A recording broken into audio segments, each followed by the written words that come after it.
আপনার পাড়ায় যে আওয়ামী লীগের দোসর আছে তাকে কি আপনারা সরাইছেন? ঘরে আছে যে তাকে কি আপনারা সরাইছেন? অধিকাংশ যে পুরাতন রাজনৈতিক দলগুলো আছে তারা দেখা যাচ্ছে যে বিভিন্ন জায়গায় আওয়ামী লীগকে পুনর্বাসন করতেছে। এটা যদি সরকার কঠোর হস্তে দমন না করে তা বাংলাদেশ কিন্তু একটা বিশৃঙ্খলাপূর্ণ রাষ্ট্র হয়ে যাবে। দমন পীড়নের চেয়ে সামাজিকভাবে আমরা যদি এটার মোকাবেলা করতে পারি তাহলে বেশি ভালো হয়। ছাত্রলীগ এবং আওয়ামী লীগ এদেরকে নিষিদ্ধ করা হয়েছে। আমরা দেখতে পাচ্ছি যে একটা বড় রাজনৈতিক দল এরা সাধারণত নিষিদ্ধ করা হলেও এদের ছত্রছায়া এরা অনেক অনাকাঙ্ক্ষিত কাজ যেমন বিশৃঙ্খলা করতেছে। যেমন অনেক সময় আমরা দেখতে পাচ্ছি যে অনেক জায়গায় ককটেল বোমাবাজি এগুলো একটা আমরা যেমন এনসিপির কোনো প্রোগ্রাম দেখতেছি যে সাধারণত একটা বড় রাজনৈতিক দলের ব্যানারে এসে এরা অনেক আগাম কুকাম বা বিশৃঙ্খলা করতেছে। এটা যদি সরকার কঠোর হস্তে দমন না করে তা বাংলাদেশ কিন্তু একটা বিশৃঙ্খলাপূর্ণ রাষ্ট্র হয়ে যাবে এবং সরকারকে এখনই কঠোর পদক্ষেপ নিতে হবে যাতে আমাদের এই রাষ্ট্রীয় সম্পদ নষ্ট না হয়, কোনো ফ্যাসিবাদ নতুন করে তৈরি না হয়।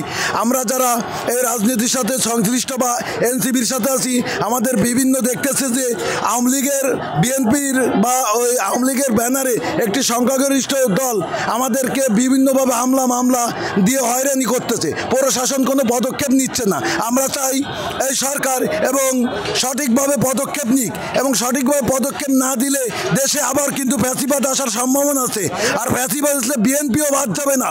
বিএনপি ভাবছে যে ওই ফ্যাসিবাদের আনালে তারা সরকার প্রতিষ্ঠা করবে, 2 মাস পরে তাদের লাথি মারে সংসদে নামিয়ে দেবে। আপনার পাড়ায় যে আওয়ামী লীগের দোসর আছে তাকে কি আপনারা সরাইছেন?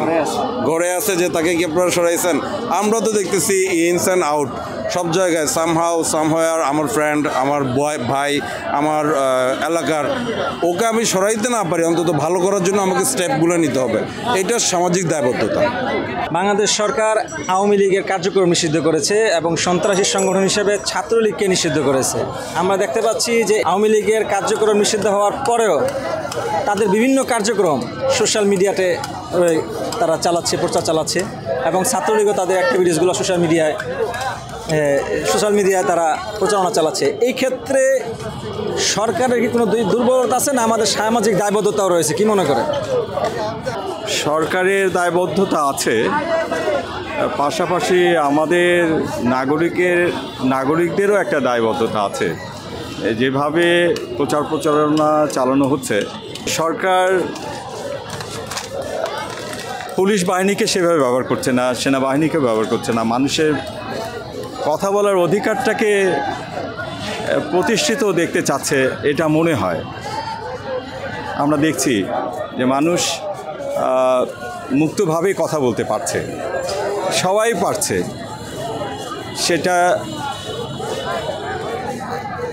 আওয়ামী লীগের বা ছাত্রলীগের নেতাকর্মীরাও সেই সুযোগটা নিচ্ছে এবং অনেক ক্ষেত্রে আমরা লক্ষ্য করছি অশ্লীল কথাবার্তাও তারা বলছে। এই ক্ষেত্রে সরকার এটা নিতে পারে, কিন্তু সরকার যেহেতু ওরকম দমন পীড়নের নীতিতে বিশ্বাস করছে না, সেহেতু এটা হচ্ছে। আমার মনে হয় যে এটা সাধারণ মানুষই এটার প্রতিবাদ করছে, যতটুকু পারছে প্রতিবাদ করছে। এটা একটা ভালো দিক। দমন পীড়নের চেয়ে সামাজিকভাবে আমরা যদি এটার মোকাবেলা করতে পারি তাহলে বেশি ভালো হয়। যেহেতু আমরা ব্যক্তি স্বাধীনতায় বিশ্বাস করি, কথা বলার স্বাধীনতায় বিশ্বাস করি, এটা তো আমাদের